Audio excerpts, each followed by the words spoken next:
vice-presidente do Supremo Tribunal Federal, ministro Luiz Fux, marcou para os dias 16 e 30 de março as audiências públicas que vão debater a criação do juiz de garantias.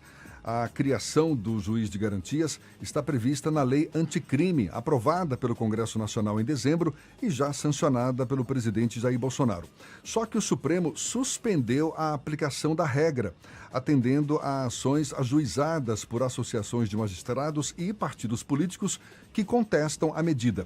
A gente quer entender um pouco mais que juiz de garantias é esse e que falta pode haver com a não aplicação da regra na Lei Anticrime. Conversando agora com a advogada criminalista Lorena Correia. Seja bem-vinda, muito bom dia, Lorena. Bom dia, Jefferson, obrigada, bom dia a todos. Essa lei determina que o juiz de garantias ele passaria a acompanhar e autorizar etapas dentro do processo, mas não dando a sentença, que caberia a esse juiz atuar na fase da investigação e autorizar, por exemplo, a quebra dos dados sigilosos dos investigados. Depois dessa fase inicial, o processo seria transferido para um outro juiz que aí sim sentenciaria ou absolveria os réus. O fato de não estar sendo aplicada essa regra, isso prejudica o andamento dos processos criminais? Porque a defesa de quem, está aí defendendo a figura do juiz de garantias é para dar mais isenção aos julgamentos. Qual é a sua opinião a respeito?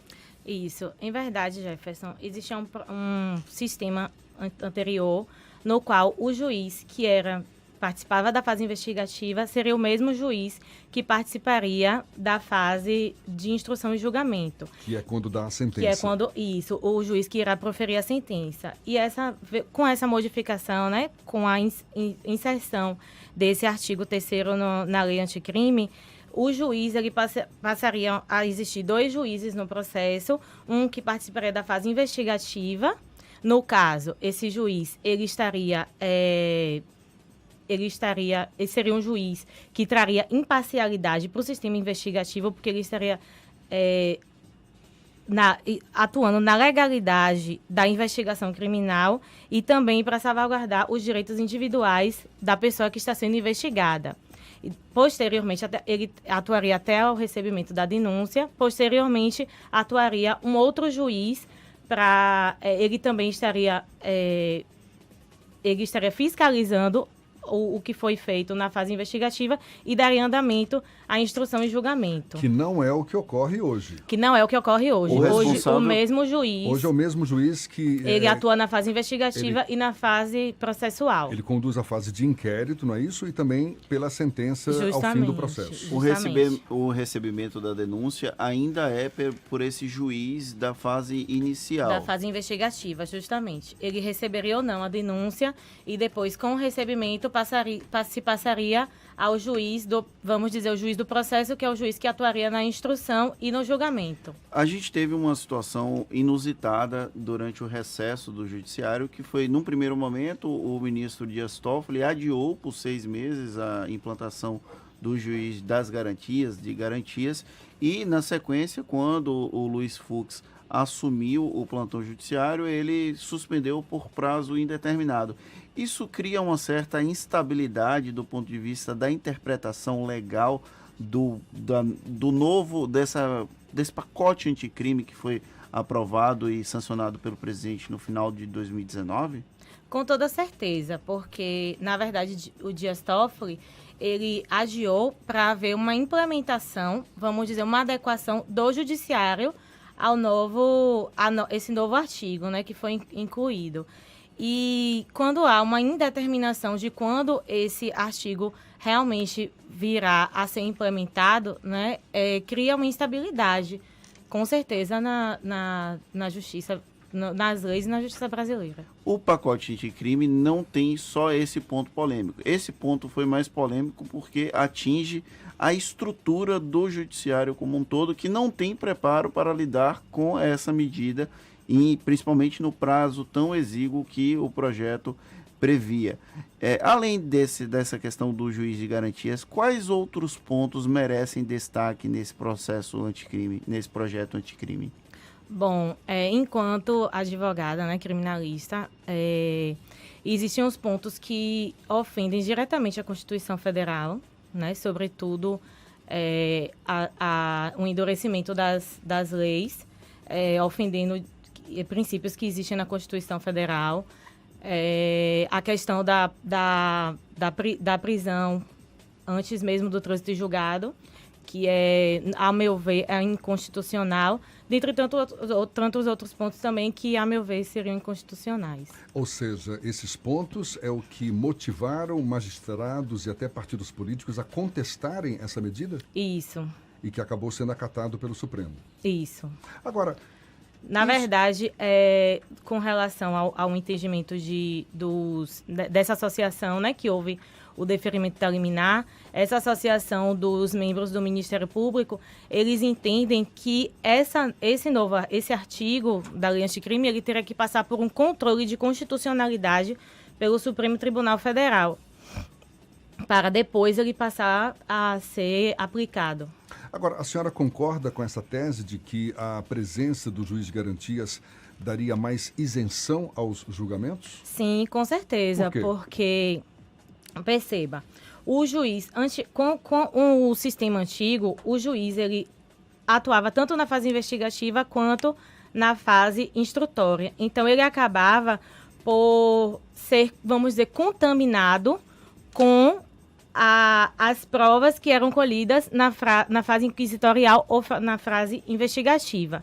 E agora não, agora existe um juiz que ele vai controlar essa legalidade, se o preso ele foi flagranteado, se houve respeito aos direitos individuais dele, o juiz vai poder a qualquer tempo ter acesso a esse preso. Vai ser estabelecido um sistema triangular que vai atuar a defesa, a acusação e um juiz que vai ser imparcial e que ele não estará contaminado posteriormente com as provas que estão colhidas na investigação. Porque o que se vê hoje, né, nós vemos hoje, enquanto advogados criminalistas atuantes, é que existe uma polarização na fase investigativa, no qual a defesa não participa. E esse juiz, na fase investigativa, ele estaria, de certa forma, franqueando uma participação e estaríamos exercendo o contraditório na fase investigativa, que hoje é muito falho. Que é muito falho, não é? Acaba Isso. sendo atropelado. Isso. A gente está conversando com a advogada criminalista Lorena Correia. Essa seria a única grande vantagem caso a figura do juiz de garantias seja aplicado? Ou, por exemplo, a gente poderia esperar uma celeridade maior também nesses processos em julgamento? A gente não pode prever que haja uma celeridade, porque, na verdade, o que se muda não temos como prever que haverá uma celeridade e também nem que não haverá uma celeridade, porque vai se mudar a estrutura, vamos dizer, vai existir um juiz a mais. No entanto, o processo investigatório será o mesmo, só que terá em 2 fases com 2 juízes. Então é possível até que demore mais. Pode ser que demore, mas também não é uma regra. Não é uma regra, não é algo que seja certo, que seja comprovado. Porém, as vantagens que o juiz das garantias traz para o indivíduo enquanto sujeito de direitos é muito maior do que uma possível celeridade ou não do judiciário. A expressão correta é juiz das garantias ou juiz de garantias? Nós falamos juiz das garantias porque é o que está no artigo, mas juiz de garantias também não está incorreto, Passa não. também, né? Não está incorreto, a gente teve uma discussão lá na redação, o juiz é das garantias porque quem fez o texto legal foi da região sudeste, que se fosse do nordeste seria de juiz garantias. de garantias. Verdade, é uma questão mas... de preconceito linguístico também nessa situação. Voltando para essa questão do juiz de garantias, há em um debate se esse artigo vai ser válido para os processos que já estão em andamento, né? Porque não ficou muito claro e não tem uma decisão nesse sentido das instâncias superiores. Então, mesmo com a implantação do juiz de garantias, das garantias, se vier a acontecer, já que está suspensa, ainda é preciso haver o debate sobre em qual momento ele vai ser efetivamente implantado. Se é para novos processos ou se é para processos em andamentos, correto? Correto. A meu ver, não haveria, não teria esse problema, porque, na verdade, muda-se, o que se muda são regras de direito processual penal, e essas não retroagem. Então, serão aplicadas da implementação para frente. Porém, tem alguns juristas que realmente estão debatendo sobre essa questão. Isso a gente precisa explicar, porque tem muitas pessoas estão tratando esse caso do juiz de garantias com relação a casos como o da rachadinha de Flávio Bolsonaro, os casos envolvendo o ex e Sérgio Moro lá na 13ª Vara Federal de Curitiba. Então, ainda vai haver um debate se isso vale para processos em andamento ou não. Depende da corrente jurídica, né? Isso, justamente. E esse é o argumento justamente dessas ações que estão sendo intentadas no Supremo Tribunal Federal. O ponto mesmo, né, é esse que você está falando, para a inconstitucionalidade do artigo incompatibilizando com alguns artigos do próprio processo penal, e também essa questão dessa retroatividade ou não para abarcar a fase investigativa dos processos em andamento. Do ponto de vista do direito criminal, esse pacote como um todo apresentou uma evolução na questão dos direitos do indivíduo, ou você acha que houve mais um cerceamento, uma limitação desses direitos? Na verdade, houve uma limitação desses direitos, né? O juiz de garantias é o ponto crucial, assim, que nós, enquanto advogados, entendemos que deve ser implementado, porque ele cuida das garantias do indivíduo, ele vem como um aperfeiçoamento da nossa Constituição Federal no processo penal. Então, nós entendemos que ele realmente deva ser implementado. No entanto, os demais artigos, nós entendemos que eles estão provocando um endurecimento, né, das penas, um endurecimento do regime de cumprimento de pena, o que vai totalmente de encontro com os princípios constitucionais, né, a ressocialização. Então, o pacote anticrime, a meu ver, é inconstitucional em muitos pontos e ele precisaria ser rediscutido. Eu acho que ainda vai ter muita rediscussão com relação a ele. Não à toa gera tanta polêmica. Está decidida que vai haver uma consulta pública, aliás, mais de uma, não é isso? Dias 16 e 30 de quando? Março. De março.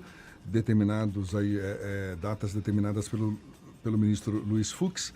E ainda vai gerar muita mais discussão. E vamos fazer uma observação também que Luiz Fux é um ministro do STF conhecido por armazenar na gaveta decisões que cabem a ele. Já aconteceu com, por exemplo, a decisão sobre aquele auxílio moradias dos juízes e desembargadores, que ficou durante muito tempo guardadinha lá na gaveta dele.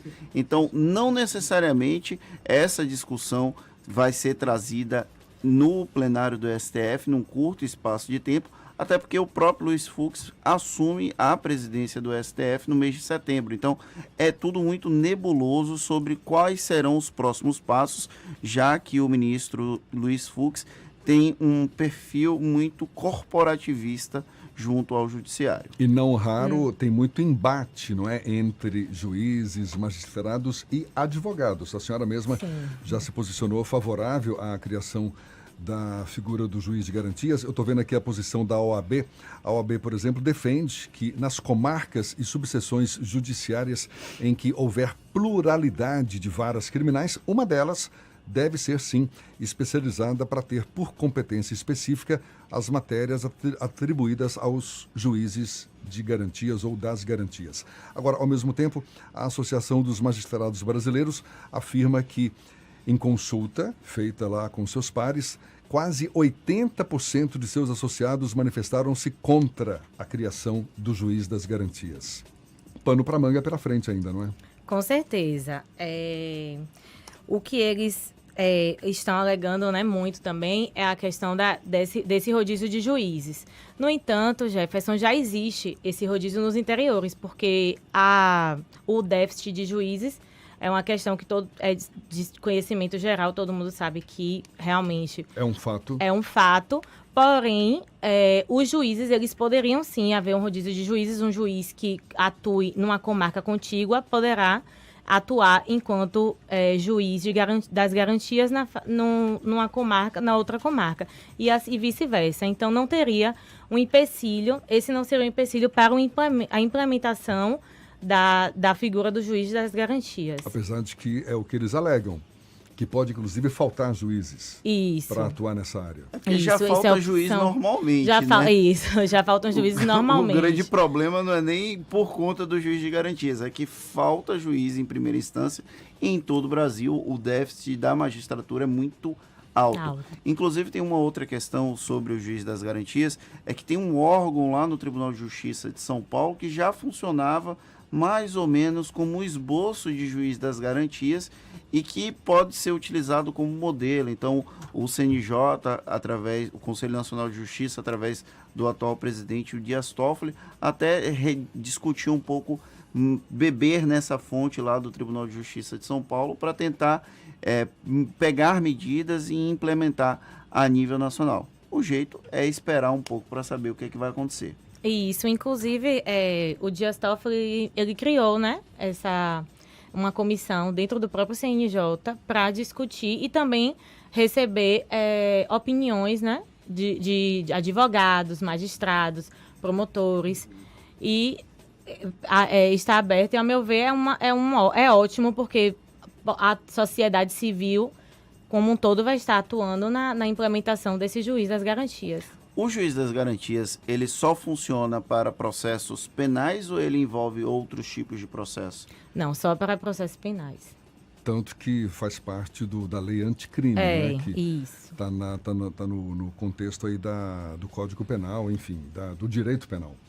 Na verdade, agora está todo mundo querendo dar o seu pitaco, né? Que órgãos públicos também encaminharam ao Conselho Nacional de Justiça sugestões acerca dessa implementação do juiz das garantias e alguns questionamentos. Por exemplo, como se dará a composição de funções entre juízos e juízes que militarão na fase pré-processual de garantias? É um assunto para advogado responder, viu? É justamente por isso que Dias Toffoli ele deu esse prazo de 6 meses para que pudessem se ajustar, né, essa fase transitória, se ajustar à figura do juiz de garantias, o país todo se ajustar a essa figura. Então, as sugestões estão vindo, né, eles estão lá enviando para o CNJ, e eu acho que é crucial que haja realmente esse recebimento de sugestões para que possa ser implementado da melhor forma. A senhora, em particular, acredita na aprovação que acabe se efetivando a figura do juiz das garantias? Sim, eu acredito que acabe se efetivando, com fé em Deus, porque vai estar nos ajudando, né, na advocacia criminal, e não só nos ajudando na advocacia criminal, pensando na sociedade como um todo, como um sujeito de direitos que todos nós somos e somos suscetíveis a cometimento de crimes, e temos também que nos defender perante o Estado. Então, tá certo. Então, vamos ficar aguardando, né? Porque certamente muitos estão pela frente, ainda vamos ter. Lorena Correia, advogada criminalista, conversando conosco, nos dando esses esclarecimentos. Muito obrigado pela sua participação, pela sua disponibilidade. Um bom dia. Muito obrigada. Bom dia a todos. Tá certo, tá dado o recado. Agora 16 minutos para as 9 horas na Tarde FM.